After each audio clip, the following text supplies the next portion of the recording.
Working on the Javelin once again. We finally got a hood for it. You may have been wondering what we're going to do with that. I had a lot of options. I printed out some pictures here of some of the options. The most obvious was like a AMX hood, and that would have bolted right on there. It has like the two fancy bumps, but it's non-functional. Another hood that would have bolted on, or at least the scoops, were the non-functional mod scoops. And they look nice, but again, they're non-functional. This guy did that, and he put an aftermarket scoop on as well. I'm going for a more original look though. Here's a look at a hood that would fit right on. It's a molded fiberglass hood that has the 70 scoop on it. A little bit busy for me. Here's another 70 hood with some non-functional scoops on it. Here's a look at the original type hood that came off the car, and again some more non-functional type scoops were in it. And this is what I decided to go with. The 1970 scoop, where I can make a functional ram air out of it. The problem is it doesn't quite fit in the car perfectly. These hoods really aren't all that rare. We found out a guy had a garage full of them, but the price is up there. When you just buy a hood, this is for 1970, everything was lengthened. There's going to need to be body work done where the original sheet metal underneath, AMC was, hurting for money.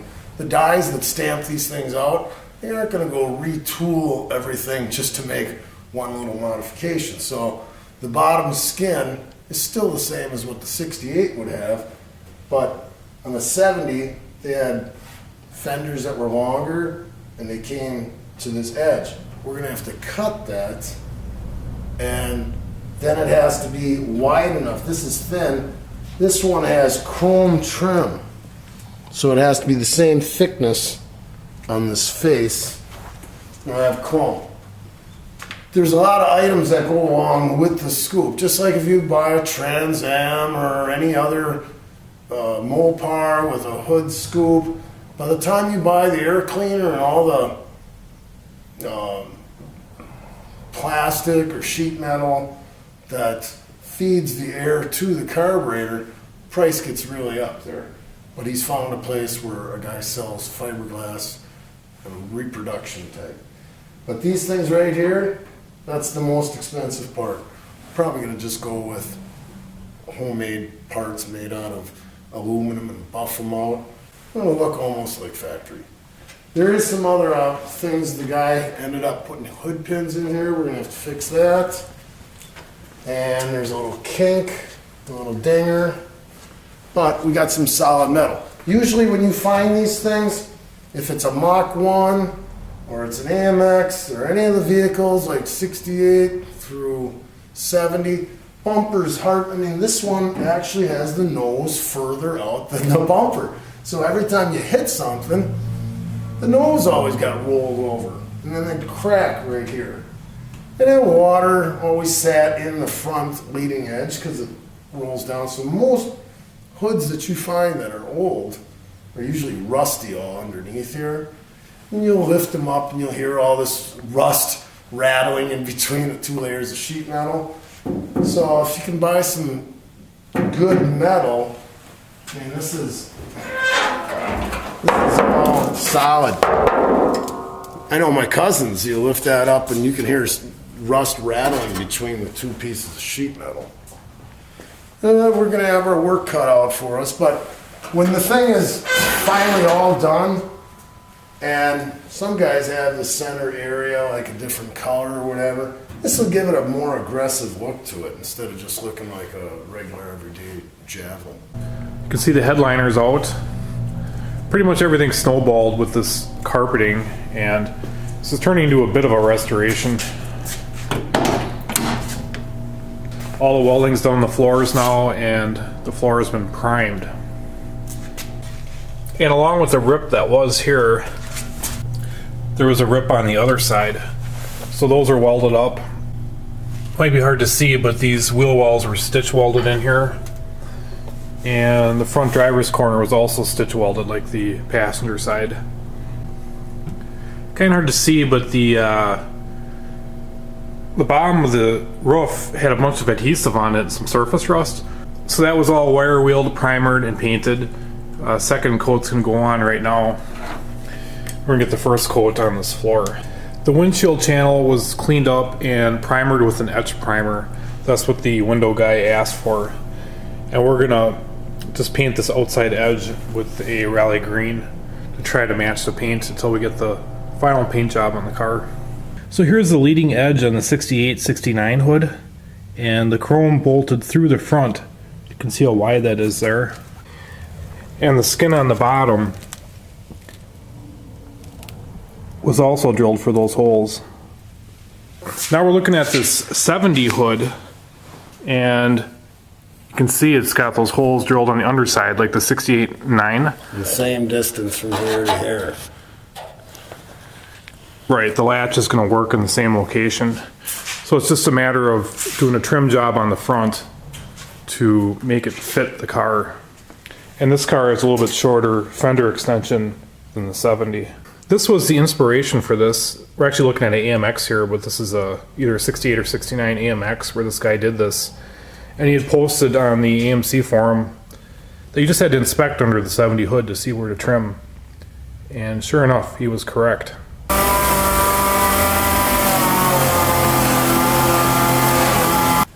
This is not for the faint of heart. A lot of body work's going to need to be done. We need to make a 1/2-inch piece of metal that's 21 inches each side, and then a lot of tacking welds, then sanding it out. There's going to be Bondo. You can see the holes of the 68 underskin. They're revealed now. We got the back glass out of it now. We didn't have to do any welding to the channel whatsoever. It was absolutely perfect. We're going to put it into a etch primer. We're going to try to use the old glass there. Paul's cleaning it up. Here's a look at her with some etch primer on it. This stuff is like that two-part epoxy primer that's really super strong. I mean, I've had mineral spirits on it. We don't have any lacquer thinner, so it's a razor blade. You just got to be careful of the angle you hold this. And I'm sawing away at it. Here are the channels painted up. We have an etch primer and then a base coat, clear coat on the other lip that doesn't get the urethane applied to it. And here's the glass after it's installed. I actually got a second glass guy and he's able to get this chrome to lay perfectly on this glass, top and bottom. The first glass guy that set the windshield, it's hard to see, but there's a huge gap. There's almost like a 1/4-inch gap between the chrome and the glass on this, and it'd probably be okay, but I just don't like it. And I'm gonna have the second glass guy come back and redo this windshield. Here's a look at her with the strip welded on the front. We're moving on to patching them hood pin holes. I'm just busting it off. These are really small, and then I'll have to pound it straight, grind it round, just so you want it a little bit smaller. Then we'll hold it up there, and then you don't have a, you know, if you're trying to weld up a hole that's that big, it would be ridiculous. You gotta just have this sunk down a little bit, and then when it welds, then you can always put a little skim coat of Bond over it. So anytime you buy any one of these vehicles, Chrysler has their Ram Air Hood, Oldsmobile has their, you know, fresh air intake, any one of these, there's a whole bunch of parts, and you'll go broke by the time you buy all this stuff. Just these little scoops, you know, they're repop, this fiberglass, they don't even fit all that great. How much were they? I think they were 30 bucks a piece. All right. Then the pieces that go over are chrome trim that have little studs in the back, and they tighten as you push it in. Well, guess what? All that stuff vibrates around, you know, from the car, and they come loose all the time. And they were like $300, weren't they? So, being cheap, making these, then we got to figure out how wide they have to be, and then we'll drill and tap them, and screws will hold this in tight.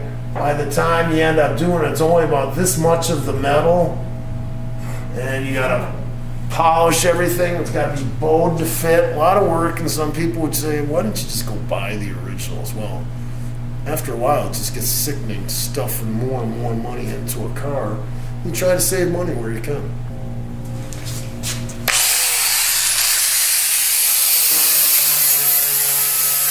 After you do all this work, they can look great. You know, if you put satin paint on, a lot of times you'll see cars that they've done their body work good enough, and then with satin paint, it doesn't look that bad, especially at nighttime. But at daytime, when you see somebody that has a gloss black paint job and it looks perfectly straight, that was hours and hours and hours of work to get that thing so there's no ripples. You can think that in primer that the car's perfectly level, but if it's not, you paint something gloss black, it's going to show everything.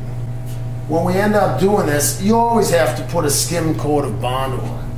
Now when you're doing this, you got a curve going this way, you got a curve going that way, you got a straight edge, it's got a flexible sander, and you got to try staying with the contour of it. You're going to go this direction, then you go this direction, and you got to bring it up to that. You don't want this thing going like this. So a lot of times the guys will put a piece of tape there and they'll work away from it, then they'll come up to it. But you want a nice crisp peak line. You're going to need a nice crisp peak line where you sand and just go off like into air. And then you're going to be going this way. This has to be level, this has to be level, and then this line has to be straight. You don't want a lumpy line or it's going to look goofy.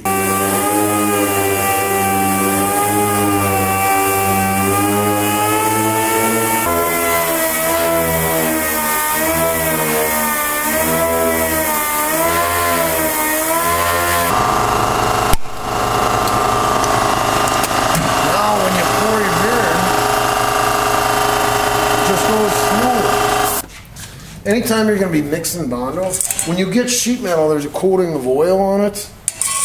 And any solvent, just wipe the oils off first because you're going to have that in with the Bondo. You don't want that.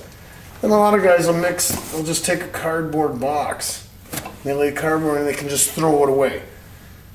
Well, there's a million of people that do it, and it works. But what happens is when you take the hardener, you'll notice you put it on the cardboard, it soaks right into the cardboard really fast. A lot of guys will, put the pile of Bondo on and they'll put a stringer on there. But as soon as you mix it, you're losing a lot. It goes right into the cardboard, so you're not getting the mixture that you thought you were going to be getting. When you start off with sheet metal, it's a more consistent, it doesn't absorb it like what the cardboard does. Benzoyl peroxide. You'd think, well, man, put that on a zit and it would suck it up. But you always got to mix this up because it separates. And you hear it all gushy like that. But always mix this first too. When you get Bondo that's been sitting around, the oils float to the top.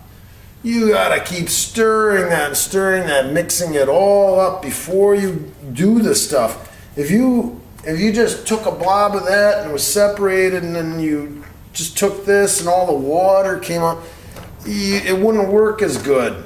Then all of a sudden you get to the end and the stuff that you have left wouldn't be mixing. You wouldn't get consistent, homogeneous mixture. Get all the air out of it. Then you can knead this and mix it around. Because it's like water now. You want it to be like a paste. But stirring sticks will even snap. When you're mixing Bondo that's been separated, this stuff is some thick goo. It sure does stink. Some guys like this smell. You go into a body shop and this is what you smell. Come on. Well, not bad. A lot of times you'll see the oil comes to the top. So I'm just going to get a big screwdriver. This isn't that bad. That's some thick dough. What happens is you want to get the stuff off the bottom. I think the last time I used that was on the other hood for this car.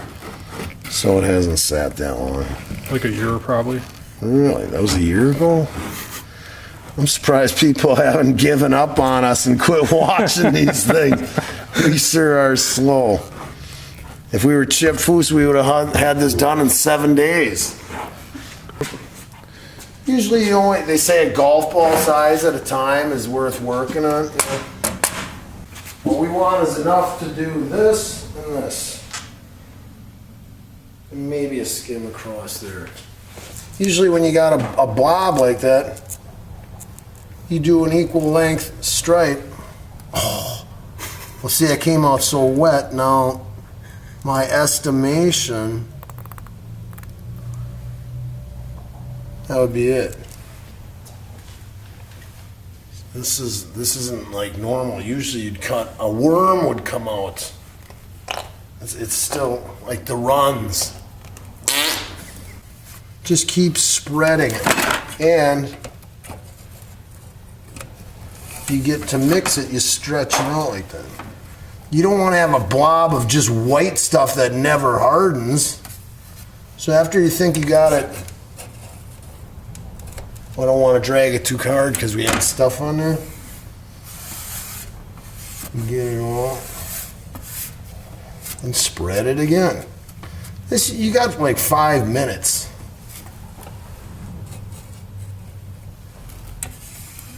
But you can see that it's all one color now, right? If you didn't put enough in it, it'd be real light. And if you put too much in it, it'd be real dark. And then it hardens real fast and it's not good. So, I'm just going to go like this. Load up your putty knife like this. Start where you want. Get right up to that edge.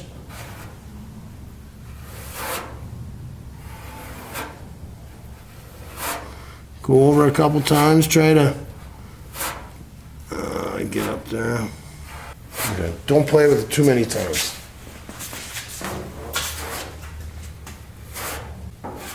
A lot of times the first time you just need to get rid of the divots, and then when the next time you go over, it's easier and easier as you get closer and closer to level. Like starting here and going down.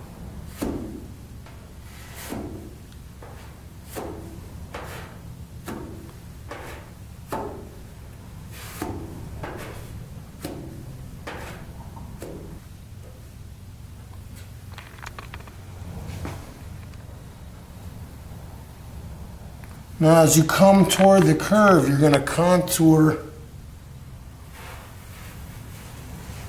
to blend it in. So when you Bondo, you should have at least 80 grit sandpaper scratches so your Bondo has something to adhere to. If you've got a smooth surface, it's just going to slide off. 80 grit is good. And you can prime. Doesn't have to be bare steel. You can go over primer and Bondo. Like I said, each time that you do this, you're going to get straighter and straighter. Because this is, not that wavy, but there is wave. As you're sanding it too,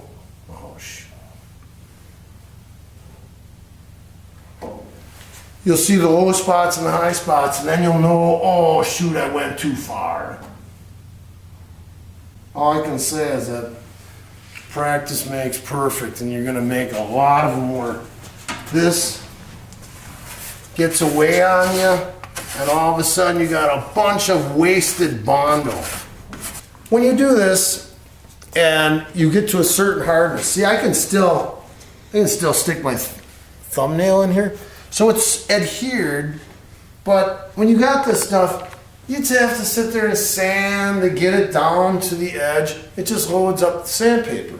If you had a thing called a cheese grater, you just drag it lightly and you knock it down. Don't attack it too early. So there's plenty of guys that have done that. I've done it a million times. You go to cheese grate and all of a sudden it pulls it away from the metal.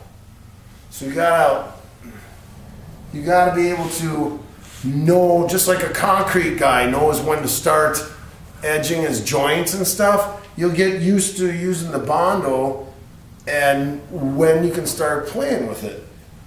It saves on a lot of sandpaper, because sandpaper gets loaded up, especially if you start sanding too early or you didn't have enough hardener in your Bondo, and then you're like, if it's still gooey in my sandpaper, I must not have had enough hardener in it. And you think, I better take all this off, you know, because it's never going to really harden. It's going to keep shrinking later. You want something that does all its hardening, shrinks, and when you paint on it, it's not going to keep shrinking and change dimension after you've got paint, because everything sinks.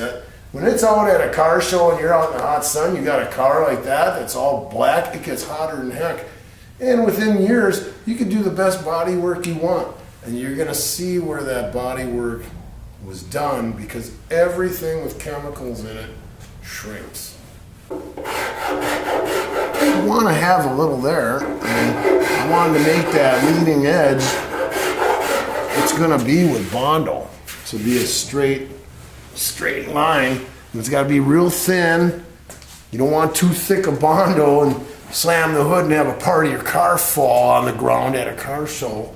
So everything's got to be just enough to get the car straight and nothing more. This is a headliner. The headliner starts drooping down. It looks like crap. It bothers you. It's hitting in the head. So you think, oh, I'll just take this material off and I'll put some spray adhesive on it and stick it back up. Well, you go to take it out and the whole shell is real fragile and it's cracked. So instead of messing with it, the owner said, oh, I'm just going to buy a new one. Well, this is a pretty big item. And he orders the part, and with shipping, it comes to $300. And my idea was, because I'm cheap, let's just fiberglass it, and then once it's all hard, then we can just re-glue the leather back on it. But he's like, I don't want to dick around like that. I'm just buying a new one that's already done. So this guy that he calls says, yeah, we've got that. And he sends it to him, and he gets it, and it's for an AMX. Well, AMX is a lot shorter than the Javelin, so it didn't work. Well, I got an AMX at my place, so I'm buying it from him so he doesn't have to pay for the shipping to go all back and everything. And now we're going to go back to fixing this because nobody makes a headliner.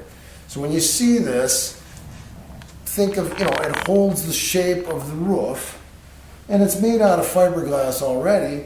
So when we take this cloth, fiberglass cloth, and you mix up the resin and you stick it on here, it's going to bond. It's going to make a shell. And it'll be strong enough for us to flip it over, peel off all the leather, and then we'll fiberglass it on that side too. You can see this. We got to build this up. Or is this where a light goes? Oh, you can see it's all cracked. Rearview mirror goes there. Oh, this is the front. But it's cracked, and the corners are coming undone. Oh, yeah, where the visors go. So we got a lot of repairs to do. Once you do fiberglass, it's not a scary situation. It's just nasty. You get itchy, and you better have some proper, breathing apparatus. You don't want to clog your lungs up. But once you get used to it, and you can throw clothes away, or you got a suit that you can take off, some people are really allergic to it and they're really itchy from it. Once you get used to it, it's not that big of a deal. And it's going to save them a lot of money. This is the original paper. And this would just be messing up the bond that we're trying to make. So we peel this off, and then when we got the cloth and the resin, it'll go through and attach to the fiberglass that's there already, and it'll make it hard. If you left this on, it would be like a parting agent. So we got to get this all off. Oh. Well, we can't get at our fiberglass.